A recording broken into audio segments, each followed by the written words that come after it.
नमस्कार मंडळी, कसे आहात? कवितास किचन आणि ब्लॉग मराठी या आपल्या यूट्यूब चॅनलमध्ये तुमचं सगळ्यांचं मनापासून स्वागत आहे। तर बघू शकता 100% तोंडाची चव वाढवणारा असा हा पदार्थ बनवून तयार झालेला आहे। अगदी साधा सिंपल पदार्थ आहे आणि खूप छान अशी ही चटणी लागते।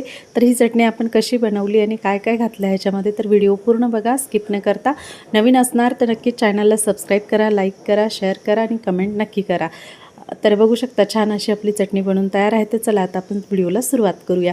तर इथे एक कांदा आणि एक कच्ची कैरी घेतलेली आहे मी, बघू शकता छान असं आपण साल काढून घेतलेलं आहे कैरीवरचं आणि तिचे छान असे आपल्याला तुकडे करून घ्यायचे। तर व्हिडिओमध्ये दाखवलं आहे त्या पद्धतीने आपल्याला छान असे तुकडे करून घ्यायचे।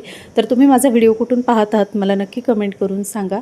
तर ह्या पद्धतीने मी छान असं कट करून घेत आहे कैरीला आणि ही कैरी थोडी गावठी असल्यामुळे खूप आंबट होती। तर तुम्हाला आवडेल, तुमच्याकडे जी ही कैरी अवेलेबल असेल तर त्या कैरीचं तुम्ही हीच अशी चटणी बनवू शकता। त्यानंतर इथे एक कांदा कट करून घेणार आहे मी। तर कांदा पण आपल्याला छान असं बारीक कट करून घ्यायचा आहे। तर बघू शकता त्यानंतर इथे मी कोथिंबीर घेतलेली आहे, 2 मिरच्या घेतलेल्या आहे आणि 2-3 लसूण पाकळ्या घेतलेल्या आहे। तर इथे आपण मिक्सरचं छोटं भांडं घेणार आहोत आणि छोट्या भांड्यामध्ये आपण सुरुवातीला मिरच्या लसूण घालून घेणार आहोत। 100% तोंडाची चव वाढते, हा पदार्थ नक्की बनवून बघा।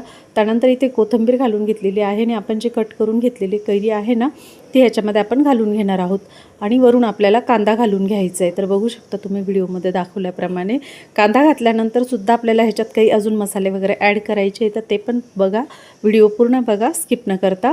तुम्ही माझा व्हिडिओ कुठून पाहतात मला नक्की कमेंट करा। त्यानंतर इथे आता आपण थोडीशी हळद घालून घेणार आहोत। तर व्हिडिओमध्ये दाखवल्याप्रमाणे बघू शकता तुम्ही। आता इथे चिमूटभर आपल्याला हळद घालायची, अगदी जास्त हळद नाही घालायचं। त्यानंतर अगदी अर्धा चमचा इतकं लाल तिखट घातलेलं आहे मी आणि इथे आपण चवीनुसार मीठ घालून घेणार आहोत। आणि तुम्हाला आवडत असेल तर तुम्ही गूळसुद्धा घालू शकता। आता अगदी 2 ते 3 मिनटं मिक्सरला फिरवून घेतल्यानंतर छान अशी आपली चटणी बनवून तयार आहे। तर चटणीला आपल्याला छान असा तडका लावून घ्यायचा आहे। तर इथे मी तवा गरमच होता म्हणून तव्यावर थोडंसं तेल घालून घेतलेलं आहे, 1 चमचा इतकं। त्यानंतर इथे आपल्याला चिमूटभर जिरं घालून घ्यायचे आणि थोडीशी मोहरी घालून घ्यायची।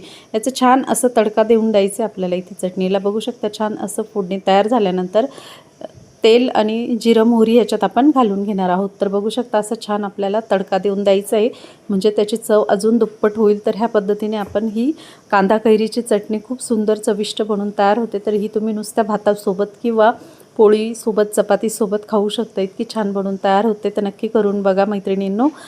तर भेटू पुन्हा एका नवीन व्हिडिओसोबत। व्हिडिओ पूर्ण पाहिल्याबद्दल धन्यवाद। तर करून बघा, खाऊन बघा, स्वस्त रहा, मस्त रहा।